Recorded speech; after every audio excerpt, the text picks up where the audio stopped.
Hello everyone, welcome back to our channel Akash Papri. সকলকে অনেক স্বাগতের সঙ্গে নতুন একটা ভিডিও শুরু করছি। আর বাইরে হচ্ছে প্রচুর রোদ উঠেছে, মানে রোদ উঠেছে কি পুরো গরম এত পড়ে গেছে, বাইরে খুব কষ্ট হয় আর কি কাজ করতে, বাইরে সময় দিতে। বাইরে আর কি রোদে, আর বাইরের মানে রোদ মানেই হচ্ছে আমাদের সারা উঠোন ভর্তি রোদ। গাছপালা একটু কম, আর গ্রীষ্মকালে গাছপালা থাকলেও সেই ছায়া পাওয়া দুষ্কর ব্যাপার দুপুরবেলা আর কি। তো এখন আমি মেয়ের জামা কাপড়গুলো ধুয়ে নিয়ে আসলাম। আর আমাদের এখানে গরমকাল হলে মানে প্রচন্ড সমস্যা হয় ভোল্টেজের, মানে ভোল্টেজ থাকে না, তার জন্য জল ওঠে না, এক ফোঁটাও জল নেই ট্যাঙ্কিতে। তারপরে হচ্ছে সোনামার জন্য, ওর জন্য আমি এক্সট্রা করে বালতি কিনে রেখেছি বড়, ওর জল স্টোর করে রাখার জন্য, যাতে আমার এই গরমকালে জামা কাপড় কাচাকুচি সমস্যা না হয়। তো সেটাও ফুরিয়ে গেছে, একটুখানি জল ছিল ওইটা দিয়ে, আর কল পাম্প করে করে, আর আমাদের কল দিয়েও জল ওঠে না, মানে একটার উপর একটা মুশকিল, প্রচন্ড টাইট, আর কল দিয়েও জল উঠতে চায় না। এই জায়গাটা আমাদের জমিটা খুব উঁচুতে, বেশ উঁচুতে আর কি। তো সেই কারণেই আরো বেশি সমস্যা হয়, তার উপর ভোল্টেজের সমস্যা তো আছেই। তো ওই জন্য কিন্তু অর্ধেকটা বালতির জল দিয়ে অর্ধেকটা কল পাম্প করে জামা কাপড়গুলো ধুয়ে নিয়ে আসলাম। রোদে মেলবো, সুন্দর রোদ। কালকে মানে সারাদিনের টয়লেটের মোটা মোটা কাঁথা ছিল, তো সেই জন্য তাড়াতাড়ি মিলে দিতে হবে, না হলে ওগুলো গন্ধ হয়ে যাবে, যদিও ডেটল দিয়ে ওগুলো ক্লিন করা হয়। তো চলো, মেয়েকে খাওয়ানো হয়ে গেছে, স্নান করাবো। স্নানের জলটাও আমাদের কল পাম্প করেই আনলাম। আর মানে কত যে পাম্প করে একটা বালতি ভরে সে আর বলার নেই। তো রোদে দিলে পরে জলটা গরম হয়ে যেত, তাড়াতাড়ি এখনই স্নান করাবোর জন্য আমি জলটা গরমও দিয়ে দিয়েছিলাম ইলেকট্রিক কেটেলে করে। ওটা হয়ে গেছে অটোমেটিক, যেহেতু ওটা তো অটোমেটিক অফ হয়ে যায় ওটা, সেই জন্য ওটা আমি বসিয়ে দিয়ে জামা কাপড় ধুতে গেছিলাম। চলো জামা কাপড়গুলো ছড়িয়ে দিয়ে তারপরে মেয়েকে স্নান করাবো। জলটা অবশ্য রোদে দিয়ে গেলে কিন্তু গরমই হয়ে যেত, তাও ভাবলাম যে যদি দেরি হয়ে যায় আবার। আর এই যে এখানে জামা কাপড়গুলো ধুয়ে নিয়ে এসেছি, চলো মেলে দিই।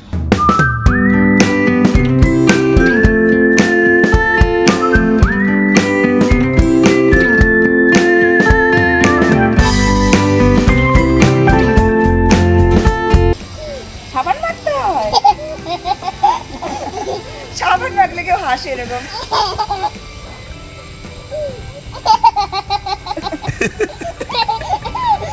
আরে হাসতে নেই, সাবান মাখতে হয় মা।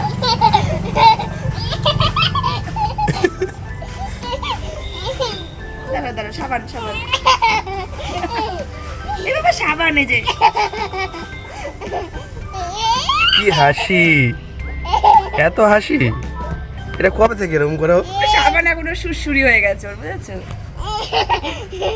হাত দিয়ে দিচ্ছে, হাত দিয়ে দিচ্ছে। আচ্ছা আচ্ছা, রেখে দিয়েছি, নাও হাত দিয়ে দিচ্ছি।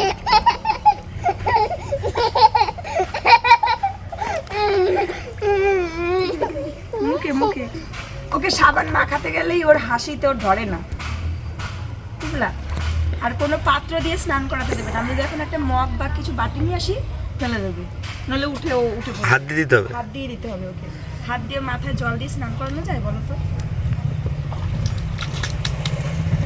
দেখি ভাই একটু তাকাও, স্মাইল। ওরে বাবা, এটা তো আমার বাবা। আমাকে সাবান মেখে দেখাও। ওঠে না, ওঠে না, আমি মুখ ধুয়ে দিচ্ছি। ঠিক আছে, চলো স্নানটা করে তুলে নাও শর্ট করে। হ্যাঁ, চোখ বুজে থাকে এখন আবার। তাই?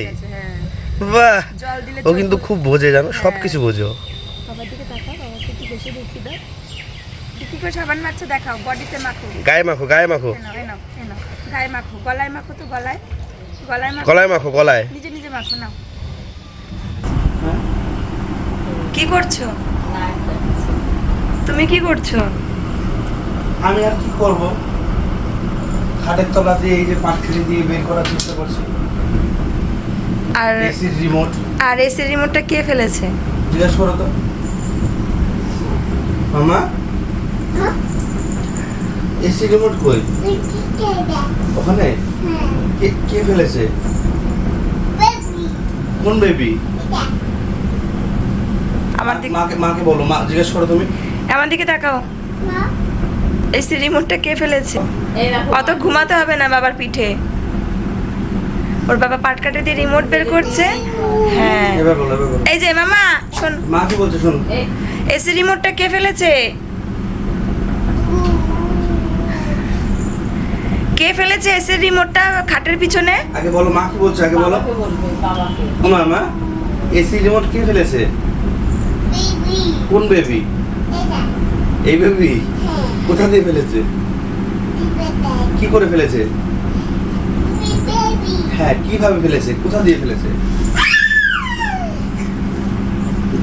কেমন দুষ্ট মামা, তুমি কেন ফেলেছো? পড়ে যাবা, কেন ফেলেছো? হ্যাঁ, ঘুম থেকে উঠেই যখন বিছানাটা তুলেছি আর এসি রিমোটটা বিছানায় থাকে আর টুক করে গিয়ে ফেলে দিল, ফেলে দিয়ে তাকিয়ে থাকে, মানে ও কত একটা মানে ইয়ে করেছে, আবার সঙ্গে সঙ্গে বলছে হ্যাঁ বের করো, বের করো। করো। কালকে সামনেই ছিল, আমি পাটকিটি দিয়ে বার করছি। বড় পাটকিটা আছে নিয়ে আসো। আজকেরটা ওই পিছনের দিকে ফেলেছে, ওই সাইড দিয়ে দেখো বের করো। নেওয়া হয়েছে। তো এখন প্রায় কত বেজে গেছে, 3:30 4টের কাছে বেজেই গেল মনে হয়। ভিডিও আপলোড হয়ে গেছে, খাওয়া দাওয়া করে নিয়েছি, মেয়ের খাবার খাওয়াবো, ওর একটু দেরি হয়ে গেল খাবারটা খাওয়াতে খাওয়াতে। খাবারটা বসিয়ে আমি কিন্তু ঘর মুছবো। তোমার দাদাভাইকে বলেছি একটু জল এনে দিতে, এনে দিয়েছে হাফ বালতি মতন, কারণ জল উঠছে না। আর আমিও কল পাম্প করে করেই বাসন মেজে নিলাম, কালকে রাত থেকে থালা বাসন জমেছিল, তো সেগুলো মোটামুটি মেজে নিলাম। আর যেগুলো ভিজে থাকতে হবে বেশিক্ষণ, 2টো বাসন সোনামা সুজি টুজি মাখা ছিল, সেগুলো একটু ভিজিয়েই রাখলাম, কারণ ওগুলো মানে এখন পরিষ্কার করা যাচ্ছে না।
এই যে আর ওকে খাওয়াবো।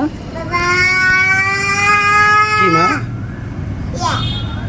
এটা কই কোনটা? আসো তুমি আসো। কেন? এটার জন্য? ভালো হয়েছে, এটা দিয়ে তাহলে ওকে কাট করে রাখ। এইটা থাকলে তুমি আসবে না?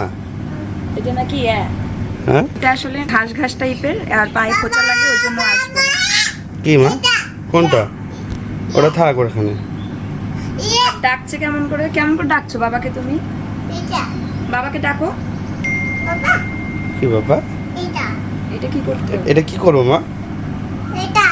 এটা এটা করবে টা কি? এটা কি করবো? হ্যাঁ ওটা সরিয়ে দেবো।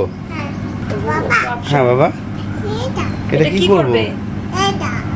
এটা হ্যাঁ? মানে রেখে দেবে এখানে, এখানেই থাকবে এটা? হ্যাঁ ও থাক।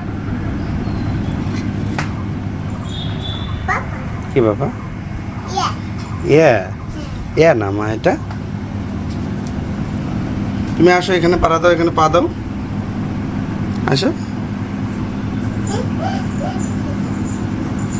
সোনামাকে খাবার দাবার খাইয়ে কিন্তু ঘুম পাড়িয়ে দিয়েছি, আর ঘুমানোর পরে আমি কিন্তু স্নান টান করে রেডি হয়ে তোমার দাদাভাইয়ের সঙ্গে বেরোলাম, কারণ পার্সেল দেওয়ার আছে আর একটু বাজারে যাব, কিছু কাজ করার আছে। চট করে আমরা 1 ঘন্টার মধ্যে কাজ করে বাড়ি ফিরবো। পাম্পে যাবে না?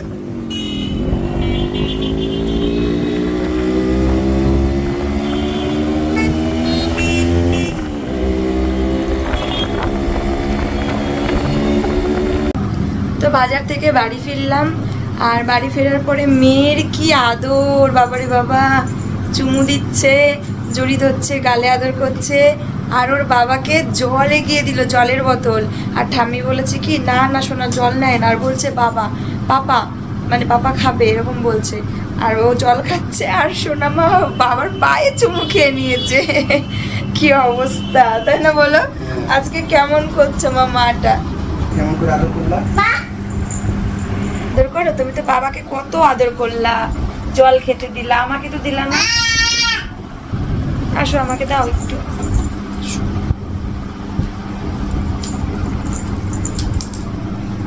ওলে বাবা দে, ওলে ছোনাটা, আরেকটা আর কোলে উঠে দাও। আদর করো হাত দিয়ে, ওলে ছোনা, আবার আমি দিবা, আমি দাও, গাল গাল দিয়েছি না। আর একটা দাও,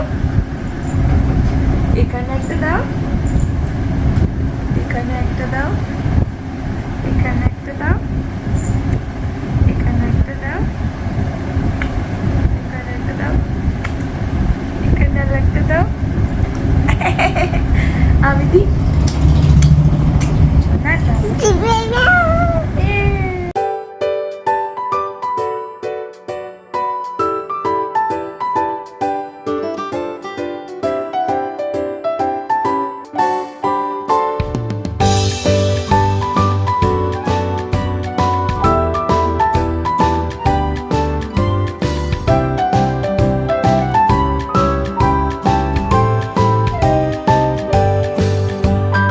এই দেখো আমার হেলমেট।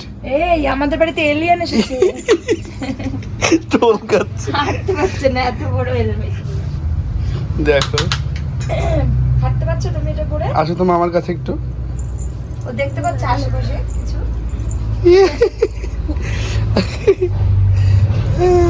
এলিয়েন এসেছে। কাজ খুলে দেবো মা? দাঁড়া একটু কাজ খুলে দিই। এই দিলে ফেলে ভেঙেছে? না, এই দেখো আমা তুমি পড়েছো, তুমি ভালো লেগেছে পড়ে? উফ গরম। হ্যাঁ মা, ফ্যান চলো ফ্যান চলো। কি করছো তুমি? সোনামার জন্য রাত্রেবেলা ডালিয়া করব, ওইটা সবজি রেডি করছি। আর এখন ওকে খাওয়া করতে চাই না, তার জন্য জল গরম করলাম। তো সবজিটা এখানে তো ভেজিটেবলে তো আলু ক্যাপসিকাম তো দেবে না। ক্যাপসিকাম দেই না সোনামাকে, এটা গাজর। পচে গেছে একটুখানি। আর অর্ধেকটা কাটা ছিল, ওইটা ফ্রিজে রাখুনি কেন? ফ্রিজেই রেখেছিলাম, দিয়ে দেখি কি জল রয়েছে ভিতরে, ক্যারি প্যাকেটের মা দিয়ে ওর গেছিল। জন্যই পচে গেছে। তারপরে অর্ধেকটা দেখি ইয়ে রয়েছে পচা পুরো, ওইটার সাথে থেকে এগুলো পচে যাবে। ওই জন্য আমি আবার বাইরে এনে পরিষ্কার জল দিয়ে ধুয়ে শুকালাম, এবার ফ্রিজে ঢোকাবো। আর ওইটা একটু হয়ে গেছে, ওটা খেয়ে ফেলতে তাতে। আচ্ছা, ক্যাপসিকামের তো তেমন আমাদের দৈনন্দিন জীবনে প্রয়োজন পড়ে না। কখনোই প্রয়োজন ওই পড়ে না। আর পড়লেও ওই একটু চাউমিন পাস্তা বা হচ্ছে না, মাছ ছড়াবো লেগে যাবে। হ্যাঁ ওটাই কাটবে মা, তুমি এখানে আসো। তুমি দিচ্ছি, সরে দাঁড়াও একটু। তুমি সরে দাঁড়াও, আমি কেটে দিচ্ছি তোমাকে। চাউমিন পাস্তা বা এরকম একটু অন্যরকম খাবার করলে সেরকম মানে একটু spicy খাবারে? স্পাইসি বলে না, মানে বোঝো না, ক্যাপসিকাম হ্যাঁ, বুঝতে পেরেছি। তরকারি ফরকারিতে তো খাই না। তরকারিতে দেয় না। তরকারি দেয়? দেয়, সেটা আলাদা রকম রেসিপি হয় সেগুলো। চিলি চিকেনে, তারপরে আরো অন্যান্য অনেক আলাদা আলাদা রেসিপি হয়, সেগুলো দেয়। কি বলবো, এটা কি করবা তুমি? গাজর খাবে? হ্যাঁ। স্যালাড হিসেবে একটু পানি তো পাতলা করে পরিষ্কার করে কেটে ধুয়ে দাও। আমরা একটু বাজারে গেছিলাম, একটু শপিং করেছি, সেটা তোমার সাথে ঘেমে শেয়ার গেছে, করবো। যাও যাও যাও যাও। চলো মা, চলো চলো চলো।